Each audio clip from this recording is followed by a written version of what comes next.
Yo, what's going on, guys? Crispy Flakes here. So last night, the Detroit Pistons played against the Houston Rockets. Jalen Green versus Cade Cunningham. And overall, man, I will say, it was a pretty fun game. And Cade Cunningham and Jalen Green, both those guys played spectacular for different reasons. I thought Jalen really showed his athletic ability, his shot creating abilities, and while Cade Cunningham, kind of showed his composure and his ability to be a floor general, especially in the fourth quarter, right, man? So for today's video, what we're going to do is disregard all of that.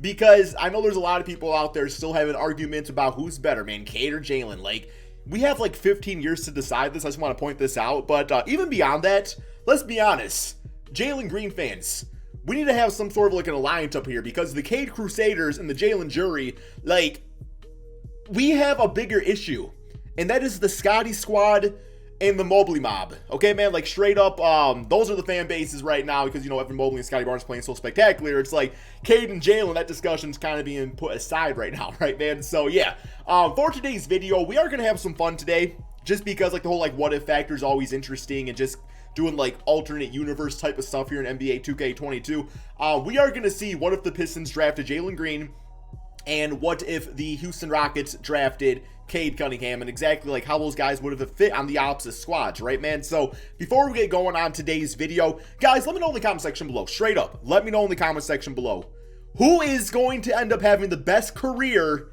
from that draft class? Not between the two, I'm talking the entire draft class, guys. Is it going to be Josh Giddey? Is it going to be somebody like that? Let me know in the comment section below, and let's get going on today's video, man. Okay, so just because I was kind of like thinking about these two swapping, and just from like a roster fit standpoint, like it actually kind of makes sense too. But obviously you want to go with like your player preference and stuff like that, right, man? But let's take a look right here at the Houston Rockets first. Why exactly does this make sense to have Cade over Jalen Green? Well, in this case here, man, Kevin Porter's been playing point guard for the team.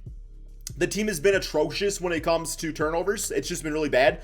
Not saying Kevin Porter cannot play the point guard spot, because he's capable of doing that, but the dude's a shooting guard. The dude is a bucket, right, man? So by doing this, you got Cade playing his natural position point guard. He's playing shooting guard for the Pistons right now, and yeah, it just makes sense. Like that right there, that just shows all-star backcourt of the future, like straight up, man. So love the idea of that, having Deshaun Tate out there kind of with his athleticism, being able to knock down a three-point shot. You got Christian Wood, the pick and roll act should be nice with him and Cade Cunningham. You got Daniel Is out there, who probably would not be like a long-term fit on this team. I actually kind of like him when they run either like small ball or even like Sengun on the team too. I like him a lot too. Sengun. There we go. We're going to get there eventually, man. I had speech classes when I was younger, so leave me alone, man, okay? You got Eric Gordon and everything like that. So, yeah, I just really like the makeup of the team with Cade Cunningham from a positional standpoint. Let's look over here at my Detroit Pistons. And, yes, once again, I feel like Jalen Green and Killian Hayes, like this would have worked really nicely for a backcourt too, just because Killian is more of a primary ball handler, wants to get other teammates involved out there, can knock down the open shot. I believe he's actually leading the Detroit Pistons in three-point percentage, so he's definitely working on that part of his game. His issue is that he cannot finish around the basket. He's definitely gives you Lonzo rookie year vibes around the basket. Hopefully he gets better with that. And then you got like Jalen Green there for the offense and everything, a guy you can give the ball to and get an instant bucket. So you combine that with Sadiq Bey, Jeremy Grant, Isaiah Stewart, like this also would have been a really good starting five unit for the team. And just like I said, from a team fit standpoint, really both sides, like a Killian Jalen backcourt and a Cade Kevin Porter backcourt just kind of makes sense. So I mean, if push comes to shove, if some things need to happen out there, maybe we got a Killian for Kevin Porter trade. They're both left-handed shooters. We'll even toss in, no, you got Chris Smith and a fourth-round pick, man.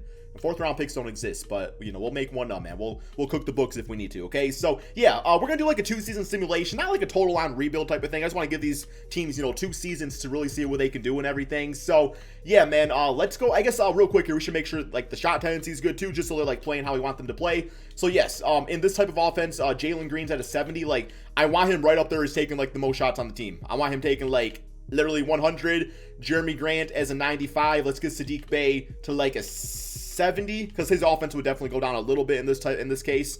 And Beef Stew, if he's like getting offensive rebounds, put it back up, bro, do that. And then Killian Hayes is a 55. Yeah, would not need to be like focused on as heavily offensively speaking. So, which is probably a good thing, right? Which is probably a good thing, allow him to work on his shot selection and setting up other people out there, right, man? So we got that. And then over here we have Yeah, Cade has a 70, so Kevin Porter, you definitely want him bumped up there. You really want him to embrace the scoring aspect of his game. Christian has an 80, and then Cade, once again, you want him to take a lot of shots, but still playing that point guard role. You want him, also getting his teammates involved, which I think sometimes might be the issue with Kevin Porter at point guard. Just out of his element, he can't focus on what he actually wants to be doing out there, right, man? So that looks pretty good. DeShante can go up a little bit too, but nothing too crazy.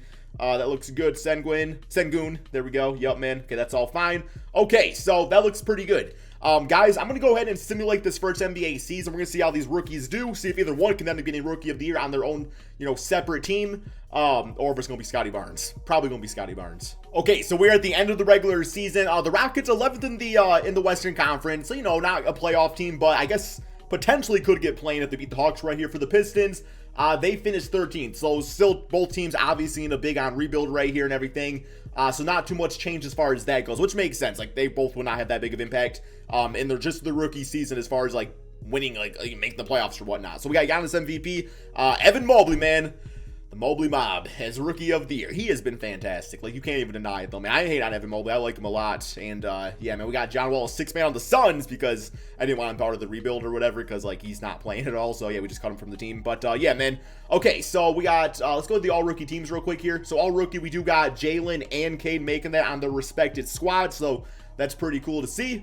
And, yeah, neither one a playoff team. But let's go to the player stats on the season real quick here and kind of see what it's all about. So, yeah, player stat-wise, so we got Jalen at 24 points per game.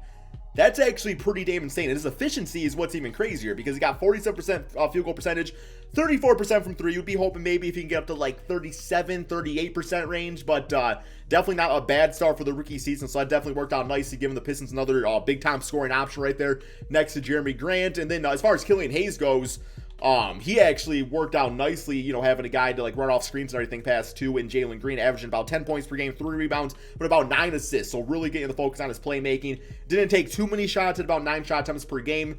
In the 3-point shot at about 30%. So you would hope over time that would get better, but that's definitely not a bad start, man, I would say. So yeah, overall, performed pretty dang nicely. And then overlooking at the Houston Rockets, Cade leading the game or leading the team in scoring at about 19 points per game. Him and Kevin Porter actually put up pretty much identical stats. I guess Cade was a little bit better rebounding wise.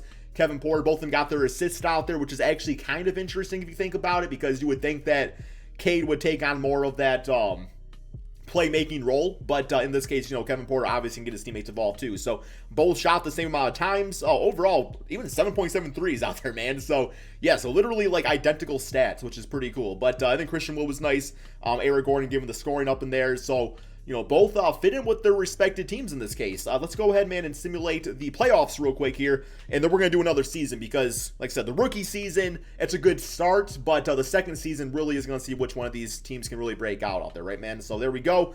And, yeah, we're not going to do too much in the rebuild aspect right here because it's really not that type of video, and I don't want to be, like, biased towards the Pistons or whatnot. Although you all have Cade on Houston, so maybe it would be biased towards Houston. I don't really know, but I don't want to be, like, too biased and just be, like, yeah, like, let me get these guys on the team, right? So, yeah, let's go to the rookie signings real quick here, see who these teams drafted. So, the Rockets went with Jaden Hardy. Damn, that's actually pretty interesting, man. So, they want to go with him and Cade in the backcourt, probably. It's like, it makes you wonder what's going to happen with Kevin Porter. Like, maybe it was too much of a similar thing with him and Cade, I guess, is the only way I can really think about it. They also got Kennedy Chandler right here with their 11th pick in the draft, so that's great. And then for the Detroit Pistons, they got Chet with the number 1 pick to team up with Jalen Green. That is absolutely filthy, man. I love it. I love it, okay? I like Chet. I would also take Paolo Banchero. In this case, I wouldn't really want Hardy because we already got Jalen Green. So, yeah, man, I think that would probably be the right pick. Would be either Chet or Paolo Banchero, depending on how you want to look at it. So that's completely fine. I'm going to go ahead and simulate to the beginning of the regular season. I'm going to do a few things with the team options, just like make sure like, guys that should be getting signed back are signed back and everything. So yeah, I'll see you guys at the beginning of the regular season. Okay, guys, so we're at the beginning of the regular season. The Detroit Pistons looking like this with Killian Hayes, Jalen Green up to an 85 overall. Now, overall after that 25-point game season he had.